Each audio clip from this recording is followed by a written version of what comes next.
Thank you, Sinead. Thanks our speakers. That was impressive. An awful lot of food for thought on what I like the most, real fundamental questions, So trade-off, partnership diversifications, but also the relations between partnership and resilience and autonomy. So a lot to reflect on.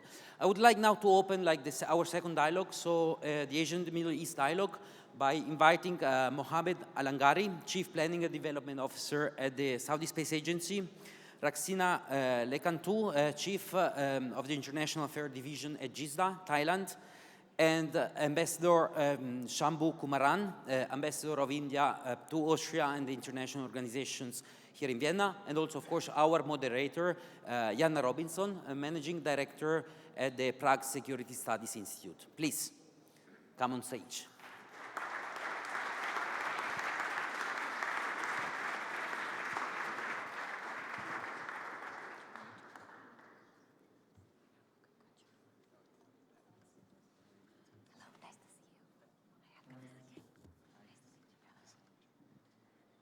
Well, it's afternoon. Good afternoon, everybody. My name is Jana Robinson. I'm Managing Director of the Prague Security Studies Institute. I'm certainly delighted to be here today. As an ESPI alumnus, I wanted to thank Ludwig for having me back here.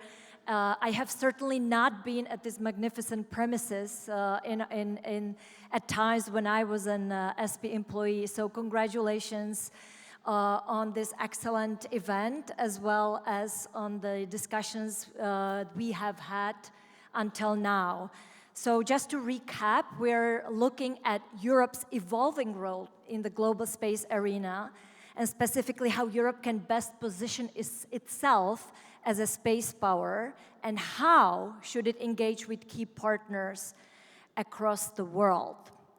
Over the next half an hour, we will explore how European ambitions and strategic outreach are playing out in Asia and the Middle East, regions that are rapidly developing their own space capabilities and partnerships.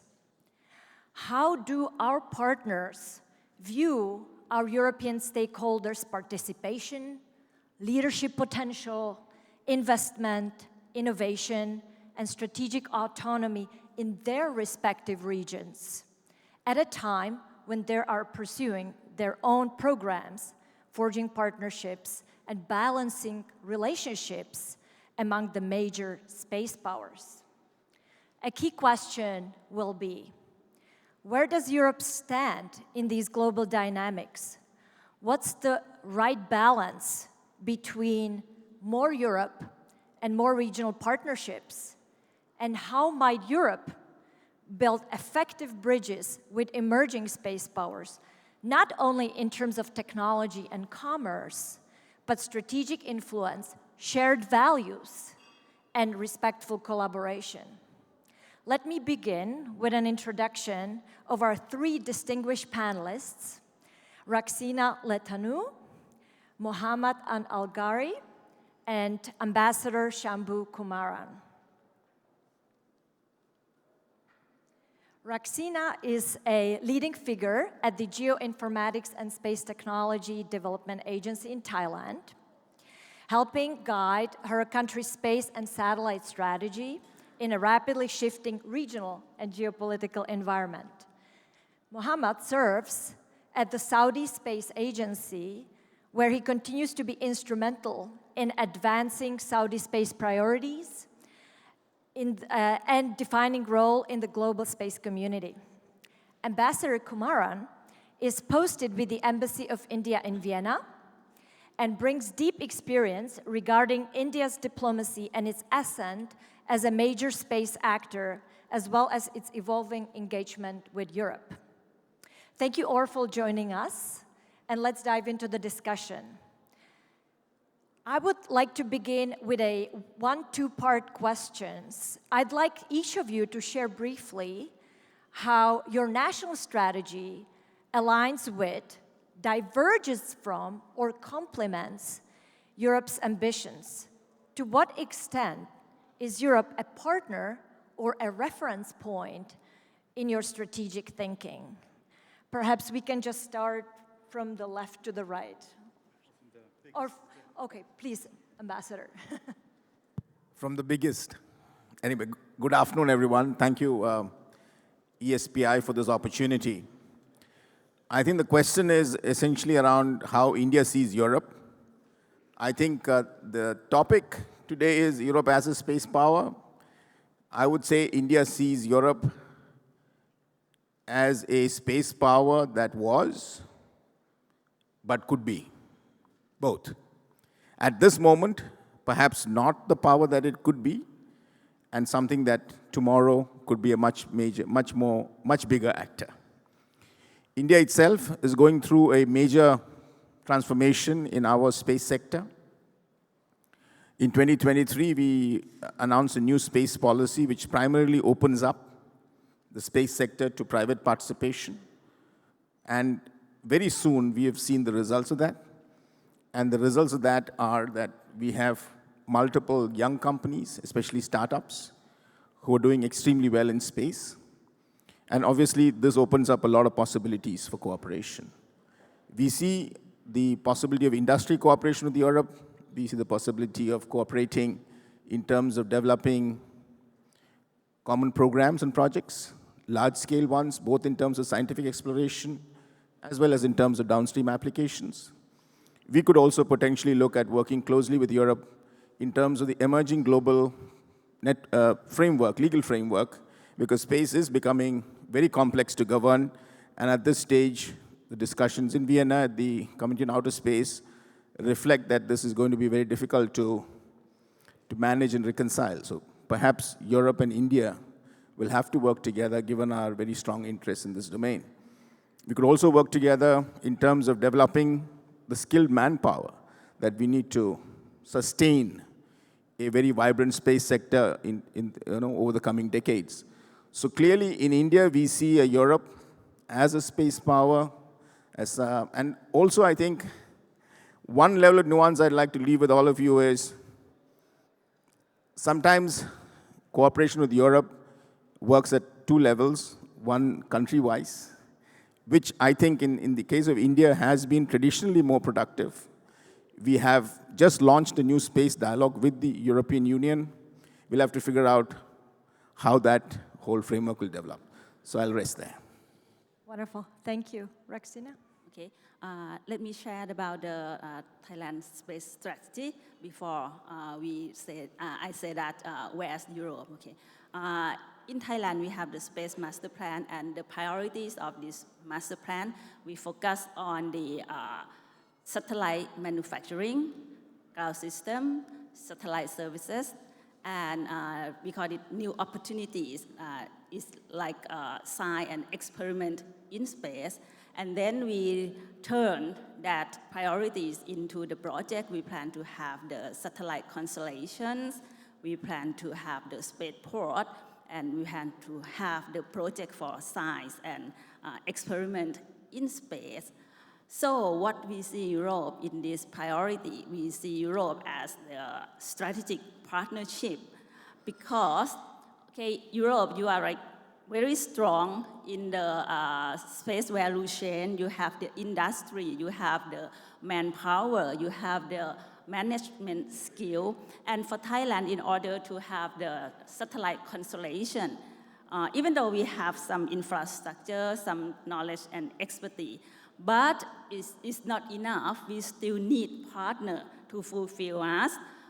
We need subsystem, we need sensor, we need material or some part, and we would like to do the research for the new satellites as well. So we need partner in order to join us to develop the joint project together. And for the science and experiment in space, honestly, for Thailand, we are just begin. And recently we cooperate with ESA, but through UN-USA to send the experiment to Hyperjet project that in Netherlands. At the same time, for the science and experiment in space, we also collaborate with USA, with NASA to send the experiment to the ISS, and also China. But I would like to say that Europe, you have advantage. Why?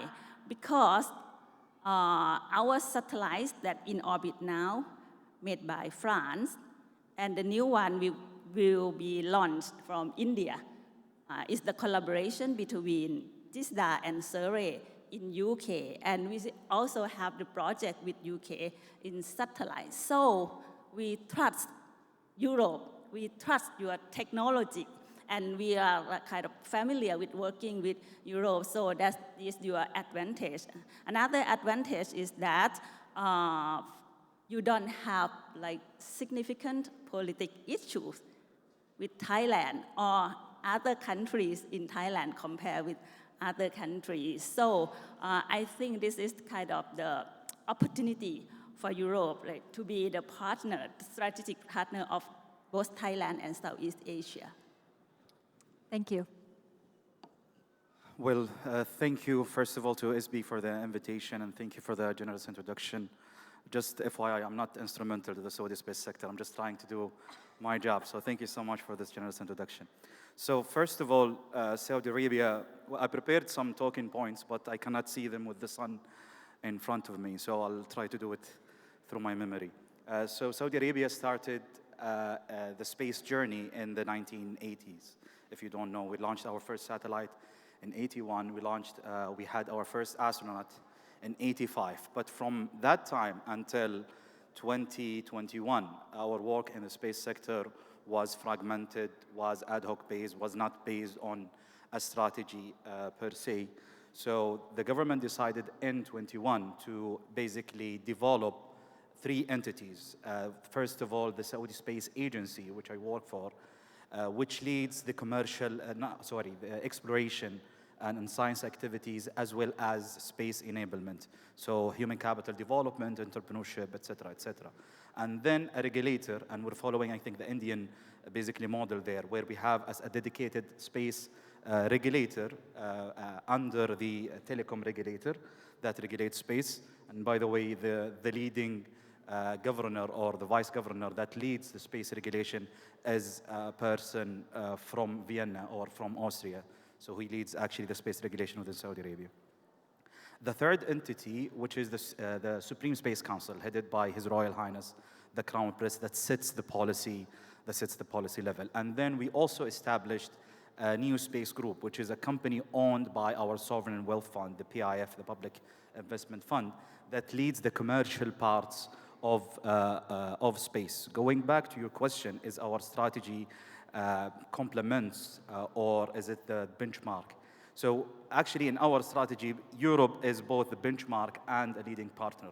Actually, when our strategy will be published, you will see the SB logo as the first KPI. So we developed our first KPI around the SB, basically report on space power. So it is the benchmark, definitely, and it is the partner. I'll just give you some numbers when it comes to our collaboration with Europe. So just last year, we had 2 major acquisitions of space companies done by NSG. Those 2 companies were European companies. We also had 2 biggest contracts with SATCOM operator and providers. Those 2 big contracts, the biggest contract that we had, were European companies. So in Saudi Arabia, we're open to the East and West. We don't have favorites. We just want to work with whom provides the better service. And for us, so far, Europe have been a good partner. Thank you. I was going to ask like a supplemental question in whether you see Europe more as in a leading role or a supportive role or something in between, but I think you've already answered that question. You see Europe more as a leader for you likewise, but India is maybe in a little bit different position.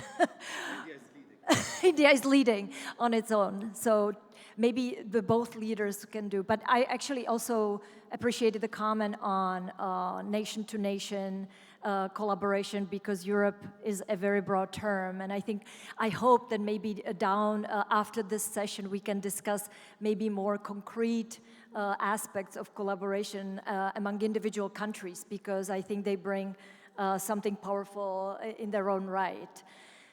Maybe one Please. thing. So the director of ESPI in the morning said, Europe is not a space power yet, and I respectfully disagree. So this is like the second best student in school saying I'm a bad student because I'm not the first.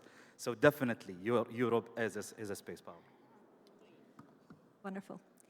Okay, well, I'd like to maybe proceed to more individual questions. So I will actually ask Raksina first, if that's okay. You already mentioned that you face complex reality of building space capabilities while navigating partnerships among competing major powers. How does Thailand strike a balance in its space partnerships between, democratic and authoritarian space powers, and how does Europe fit into this balancing act? This is the question that many persons, not just outside the country, but also inside the country, ask me, and I have to answer. Okay. To strike the balance, we think that, Thailand, even though we have developed some infrastructure, knowledge, and expertise and facility, but we are still a small country. So international cooperation is essential for us. And the strategy that we implement to strike a balance, I divided into 3 strategies. The first one, we give importance to multilaterals and bilateral. Because we respect the multilateral, and Thailand would like to increase our role in the multilateral, like UN COPUS or Committee on Earth Observation Satellites or CEORT, or even the regional body like UNSCAP. We work with them in order to create the project together. And for the multilateral, we can work with many countries at the same time. And for the bilateral, we are quite open to everyone, any country that we can talk with the mutual benefit. Or sometimes it's not mutual benefit, but we can support, okay, if they ask for support for something. Another strategy is that we focus on the technical cooperation, not politics. Okay, I can give you the example of the technical cooperation that we focus on. We have the project with NASA. It's called ASIA-AQ. The project is to study about the quality of the atmospheric across the Asia. And in order to do the project, NASA has to fly over Thailand. And when you have to fly over a particular country, of course, they have some concerns from the national security sector. And together with NASA, JISDA work with our alliance in the country to convince the security sector to allow us to do the project, because we say that this project will be beneficial for science and technology. And at the end, we can help NASA to achieve the mission. Okay. Another strategy is that we position ourselves at the bridge builder. So it's related to this session, like building bridge. Because we think that we have some capability, and we would like to connect the global to the Southeast Asia region. And we think that we can be the reliable partner with the countries outside ASEAN. And when the country outside ASEAN, like the big powers, would like to do the project with Southeast Asia, they always come to Thailand. And we can use our network, our mechanism, to link them with the other countries in Southeast Asia. Okay, this is the strategy that we implement to strike the balance. Excellent, thank you.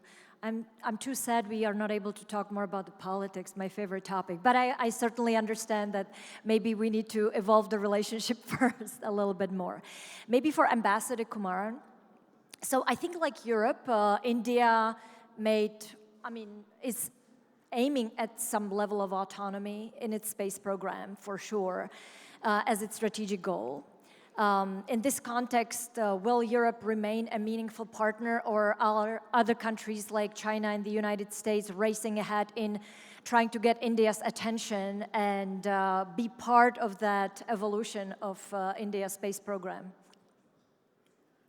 Yeah, I would say that this is a very complex question, firstly. I mean, many people say this about many questions, but this is truly a complex question. In that, I would not define autonomy in very absolute terms. I think we're, like all of us, it would be fair to say we're seeking a degree of autonomy on questions that impinge primarily on national security considerations. In the realm of civilian space and in terms of developmental objectives, I think we have a very, I would say, very welcoming, partnership-oriented approach. We've been working with multiple partners, and I think we continue to work with multiple partners, United States, very strong engagement. Just a few days ago, we launched something called NISAR, a new synthetic aperture radar, which is doing very well. We've been part of the Artemis Accords. We're talking about manned spaceflight with the US. So multiple array of initiatives there. We're working with the Japan Space Agency, for example. We are also we've been traditionally working very close with our Russian partners. We have a manned spaceflight currently being prepared for the next year or so. So I think what we would like to see is, in the civilian space domain, a very wide range of partnerships. We've opened up our sector for foreign participation, FDI, and very actively would encourage. And we also see a scenario where Indian space startups are opening offices, for example, in Europe, and trying to get a share of the European pie. So autonomy is differentiated in terms of objectives. I think when it comes to national security, naturally you'd like to have some element of capability. And this would mean capabilities across the spectrum, from launch to the ability to fabricate the kind of payloads that you want, the ability to assess the data, the ability to have real-time information, which, as we know, space is not just a sector in its own right. It's a sector that has a very direct impact on how national security, can be impacted. So there, I think we sense a very strong opportunity with Europe as a very strategic partnership. I think this dialogue is at its early stages. My own personal take on that would be that we need to talk more, because even in the national security space, there is a lot of areas where you could still collaborate without, in a sense, impacting this much abused word autonomy. Thank you. Well, for Mohammad, I think we have a great example of a country that is rapidly joining or rapidly evolving as a major space club nation. So you're part of the space club. I think this was a term that's being used by some researchers. And I think with it comes redefining your strategic posture for the domain and beyond. So could you outline Saudi's trajectory and ambitions in the domain, and what collaborative opportunities with Europe there may be to advance that? Okay, so basically in our strategy, we had seven main pillars. The first one, which is the commercial pillar, that focuses on downstream activities. This is being led by NSG, and they've already started the work. The second pillar is basically sovereignty. And also, I second what you said, Your Excellency, that when we look in sovereignty in our strategy, it's not full sovereignty. We have this, basically, we adopted the ESPI model where we looked into the sovereignty and the capacity and where do we want to go. Do we want to go full sovereign or build the capacity first and then go sovereign? And the decision that we made is to build the capacity first through partnerships and acquisition, then go sovereign later. So one of the key activities that we'll focus on is satellite manufacturing. And we've launched also an initiative with the Ministry of Industry to do satellite manufacturing within Saudi Arabia, talking about small sats. And then space explorations. So we have space exploration in ground and in space. We've launched our astronaut program as well a couple of years ago, and we'll continue doing that. We have new space activities, so the focus of new space for now until 2030 will be limited, but after 2030 we'll expand on that, so the focus now will be SSA and some in-orbit manufacturing. And then we have the enablement part, which includes human capital development.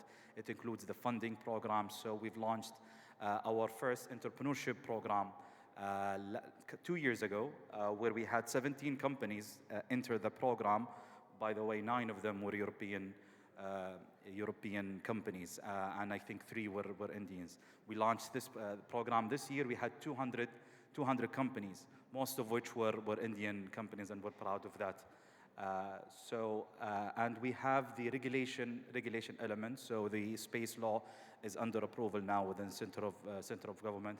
That's being led by the entity called CST. So this is in a nutshell basically our collaboration, and I think, our strategy. And when it comes to collaboration, not only with Europe, this is my personal view, with any country.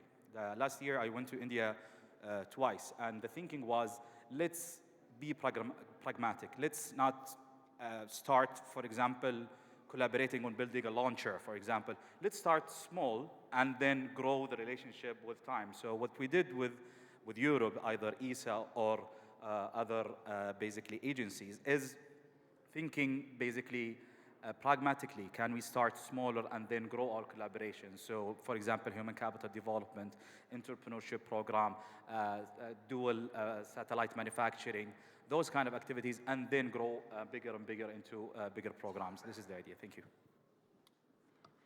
Thank you. Well, thank you to all 3 of you. And I think that before we wrap up, I'd maybe like to offer each of you an opportunity to provide one final reflection. The introduction of these panelists were building bridges. So based on what we've heard today from you, I was wondering, what is your respective visions in terms of the partnership going forward? Because we can talk about partnerships all day long, but without concrete projects or initiatives, it's probably very hard to make any progress. So do you have anything in mind for such a collaboration now that Europe is excited about increasing its global role? Maybe I'll start this time. So two major things that we're already doing with the European countries and other basically partners, and we're looking into the best partner, as I said. So one thing is we're planning an EO constellation to monitor Earth's vital signs for environmental purposes. This, I think Europe could be a vital partner. And we're also working with the Europeans as well as the Indians when it comes to the ESPI system, the satellite-based augmentation system.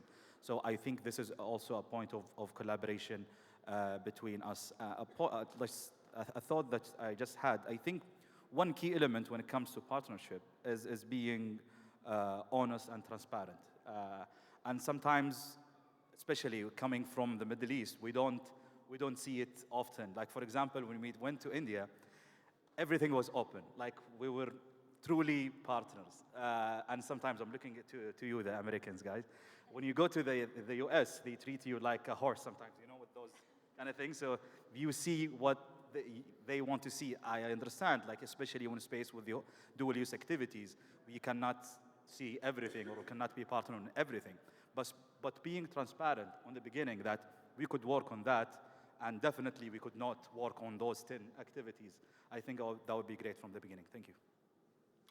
Well, thank you for the reflection. I guess, one of the things that is often true, that a certain level of transparency is useful, especially in the area of space, which is expensive, so that we don't end up building the same things, right? Okay, please. From my point of view, the initiative that we can work together, or like building bridge, is the science and experiment in space, because Europe, you have the infrastructure, you have capacity, and in Thailand, we need it. We just start, and now more budget is allocated for this kind of research. So I think this is the area that we can partner with each other, and I propose to building the bridge by maybe having the dialogue between Thailand and Europe because we have the dialogue with US and China, and we found that it's quite effective mechanism. Thank you. As I said at the outset, I think Europe is for India an indispensable partner in multiple sectors, and I don't see why space should be an exception. So we would be very keen to see more Europe in India and more India in Europe in space. What sort of forms that would take, I would definitely prioritize commercial and business linkages, especially with our young and, shall we say, very technology-focused startups. I think Europe could benefit by engaging with them. And I think from Europe, we would like to have advanced manufacturing capacities. We would like to look at material science. We'd like to look at a whole range of technologies that could be applied in India. And by the way, I don't think this needs to be limited to just a Europe-India bridge. I think we could look at third country partnerships. For example, India and Europe could work together with Thailand or with Saudi Arabia or with Africa. And definitely, I would say the possibilities on the security side also need to be explored. There are multiple levels at which we could engage, both in terms of trying to understand each other's priorities, and also, as I said, for example, security could also include humanitarian assistance and disaster relief. Could we work together on that? We could also look at food security or environmental security as critical deliverables for both India and Europe. So how do we use space to partner in those areas? So I think it's really a very rich and diverse area. So I was telling Mr. Mueller, I don't see him here, but I told him perhaps we should have a focus seminar and try and get together people, both in India and Europe. We need to have more dialogue, continued dialogue, a very intense dialogue. And I think we need to also maybe look at bringing other partners, both vertically and horizontally, to have a very strong engagement. Thank you. I couldn't agree more. Well, I think we have time maybe for one question, ideally focused on all three panelists. I just want to say that what I said was a joke. Don't quote me on that. I'm not a politician. Okay. Thank you again. I have a question for all the three panelists, distinguished panelists. As today's topic is the Europe as a space power. Power is a strong word, and in terms of astropolitics as well. I do love the politic part as well. So my question for you, as we know, militarizing the space is on the future. We can see that on the horizon, and so many countries are creating space forces and giving more budget than the space agencies. Do you think your countries should do that? In the future, there might be a war in space, or is the space secure in your perspective? Thank you.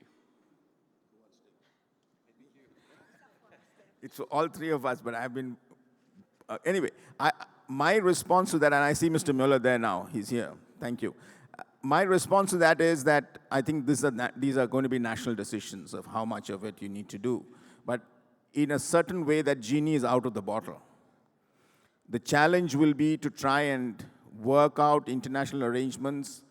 If we could do things in the 60s when things were more complicated, I see no reason why we can't do it in the 2020s and the 2030s and beyond. We need international will. And I think that is what I said right at the beginning, that India and Europe, we need to work together to try and find things that impact our mutual interests. I don't think it is in anybody's interest to have an all-out space race in the military domain. I think we would want to try and mitigate that. And I think we have other partners who would also have similar perspectives. So we can build a constituency of support. We can engage multilaterally as well as bilaterally. And I sense that this realization is there. One of the complexities now is that a lot of the issues that are coming up are actually coming out as a consequence of commercial activity. So you don't want to put a complete cap on commercial activity or try and regulate or strangulate it because you have other considerations. So this is a very fine balance that regulators and governments will have to work on. So also in Saudi Arabia, and I think it's not a secret, that we are now establishing Space and Air Force under Ministry of Defense. And I think the discussion that we had earlier today around leveraging dual use or leveraging defense into the civil activity, I think this is a brilliant idea. Like, for example, Earth observation, you could do it for the defense activities, you could do it also for the civil, and I think the civil activities might be even more. So leveraging those kind of budgets that might go to defense to develop your civil space activities, I think this is a brilliant idea, and I think we'll follow through on that. For me, I come from the civil space, and okay, when we when we talk with the government, we always say that okay, this is for peaceful purpose. So for the space race or having space force, honestly, I think our defense sector are considering it, but it's not official. I just heard that. Well, thank you. That was a difficult question to answer in this venue for sure. So let me thank the wonderful panelists for their contributions, and I look forward to continuing the rich discussions offline. Thanks again.